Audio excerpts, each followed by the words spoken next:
দুইটি আলামত দেখলে বুঝবেন আল্লাহ আপনার উপরে রাগান্বিত অবস্থায় আছেন, আল্লাহ আপনার উপরে নারাজ আছেন। এজন্য আমরা সবসময় চেষ্টা করবো আল্লাহকে খুশি করার জন্য। যদি কারো উপরে আল্লাহ রাগান্বিত হয়ে যান, তাহলে ওই ব্যক্তির সে কঠিন বিপদে পড়বে, এতে কোনো বিকল্প থাকবে না। অবশ্যই সে কঠিন বিপদে পড়ে যাবে, দুনিয়াতেও বিপদে পড়বে, আখেরাতেও বিপদে পড়বে। কারণ আল্লাহ তাআলা কিন্তু মানুষের উপরে সহজে রাগান্বিত হন না। যদি দুইটি আলামত আপনার ভিতরে প্রকাশ পায়, তাহলেই বুঝবেন যে আল্লাহ আপনার উপরে রাগান্বিত অবস্থায় আছেন। সুতরাং তাড়াতাড়ি করে গুনাহকে ছেড়ে দিতে হবে, হালালের দিকে ফিরে আসতে হবে, হারাম ছেড়ে দিতে হবে, হারাম কোনো কাজ করা যাবে না।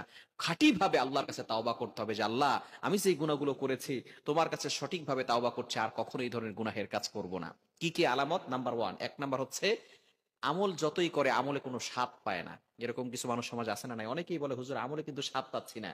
মনে করবেন যে আল্লাহ মনে হয় আপনার উপরে নারাজ আছেন। আপনি আমল করে মজা পাচ্ছেন না, ইবাদতে স্বাদ পাচ্ছেন না। হতে পারে আপনার দ্বারা কোনো গুনাহ হয়ে যাচ্ছে, যে গুনাহের কারণে আপনি আমল করে কোনো মজা পাচ্ছেন না। মনে রাখবেন, আপনি ফজরের নামাজ পড়েছেন, জোহরের নামাজ পড়তে পেরেছেন, এর মানে হচ্ছে ফজরের নামাজ যে আপনি পড়েছেন এটা আল্লাহর কাছে পছন্দ হয়েছে বলেই আপনি জোহরের নামাজ পড়তে পারছেন।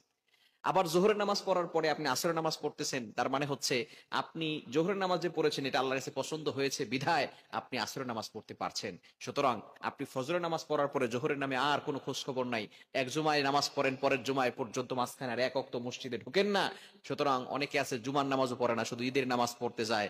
আবার অনেকে আছে ঈদের নামাজও পড়ে না, একসাথে শুধু জানাজার নামাজ তারটাই পড়া হয়, সে কোনোদিন নামাজও পড়ে নাই, আবার নিজের নাম রাখছে মুসলমান। খবরদার, এরকম যদি হন তাহলে কিন্তু অবশ্যই আল্লাহর কাঠগড়ে আপনাকে জবাবদিহি করতে হবে। সুতরাং ইবাদতে যাদের শান্তি পাবে না, ইবাদতে স্বাদ যারা পাবে না, মনে করতে হবে তাদের কোনো গুনাহ হয়ে যাচ্ছে, গুনাহ সবকিছু ছেড়ে দিতে হবে।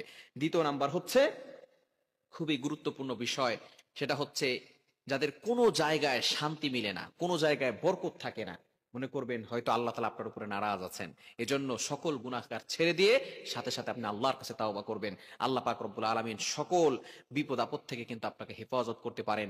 এজন্য আল্লাহকে কখনো রাগান্বিত করে আপনি দুনিয়াতেও শান্তি পাবেন না, আখেরাতেও শান্তি পাবেন না। যেই কাজ করলে আল্লাহ খুশি হন সেই কাজ করার জন্য বেশি বেশি করে আল্লাহর কাছে দোয়া করবেন।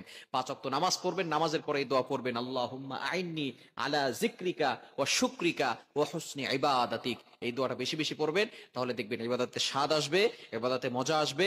আল্লাহ তাআলা আপনার উপরে নারাজ থাকলে আপনার প্রতি সন্তুষ্ট হয়ে যাবে। আপনি 10 জনের সামনে অন্যের গোপন বিষয় ফাঁস করবেন, আল্লাহ লাখো মানুষের সামনে আপনার ল্যাংটা করে ছেড়ে দিবে। লক্ষ মানুষের সামনে আপনার গোমর ফাঁস করে দিবে। খবরদার, অন্যের পিছনে লেগে থাকেন না।